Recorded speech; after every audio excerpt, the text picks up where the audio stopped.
This is English Learning, and today we are going to discuss very important sentence structure that includes our phrase as we say that in Urdu, like हो सकता है कि या शायद।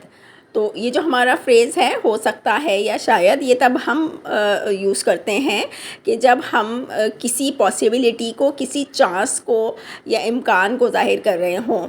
तो हमारे पास English में जो इसके लिए फ्रेज़ है वो है इट कुड बी, ऐसा हो सकता है या शायद। अब देखिए इसका जो स्ट्रक्चर बनेगा ना वो इस तरह से बनेगा कि सबसे पहले हमारा फ्रेज़ लगता है इट कुड बी, उसके बाद आता है दैट, और उसके बाद other part of the sentence आ जाता है। फॉर एग्ज़ाम्पल एक पहला सेंटेंस है उर्दू में, जैसे हो सकता है कि स्टोर पहले ही बंद हो सकता है कि स्टोर पहले ही बंद हो। अब इंग्लिश में इसको कैसे बनाएंगे? इट कुड बी दैट, उसके बाद other part of the sentence the store is closed already, हो सकता है कि स्टोर पहले ही बंद हो। यानी एक तरह की पॉसिबिलिटी है कि हो सकता है कि स्टोर पहले से ही बंद हो, या हो सकता है स्टोर खुला भी हो। इसमें कोई यकीन से हतमी तौर पे कुछ नहीं कह सकते। अच्छा, अब दूसरा सेंटेंस है हमारा, हो सकता है कि मैं निकलने से पहले लाइट्स ऑफ करना भूल गया हूँ। हम कह रहे हो तो ना, ओहो हो सकता है कि मैं निकलने से पहले लाइट से ऑफ करना भूल गया हूँ। तो इसको भी इसी से बनाएंगे, इट कुड बी से। इट कुड बी आएगा सबसे पहले, फिर दैट आएगा, फिर other part of the sentence आएगा। तो सेंटेंस हमारा बन जाएगा it could be that I forgot to turn off the lights before leaving.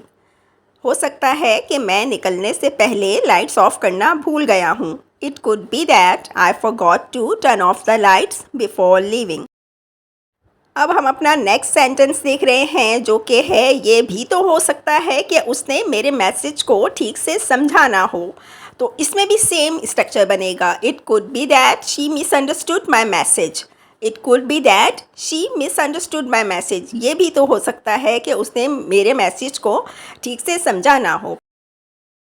अब हमारा ये जो सेंटेंस है नेक्स्ट वाला, ये हम इंटरोगेटिव का बनाएंगे, यानी सवालिया सेंटेंस। और फ्रेज़ हमारा यही होगा, सिर्फ इसमें ये है कि आप लोगों को मालूम है कि जब सवालिया जुमला बनता है तो जो हमारा उसमें ऑक्सिलरी वर्ब होता है वो हम सबसे पहले लगा लेते होते हैं।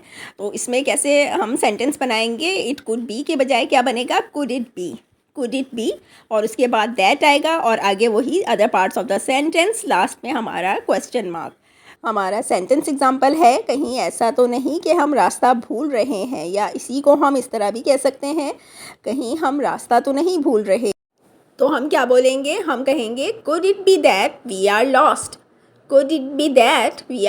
कहीं ऐसा तो नहीं कि हम रास्ता भूल रहे हैं।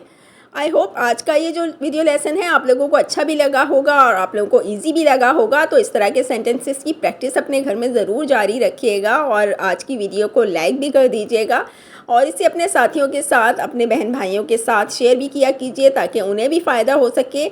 और मेरे channel English learning @English Learning 6219 को सब्सक्राइब भी कर लीजिएगा। All the best wishes for your success. Have a great day.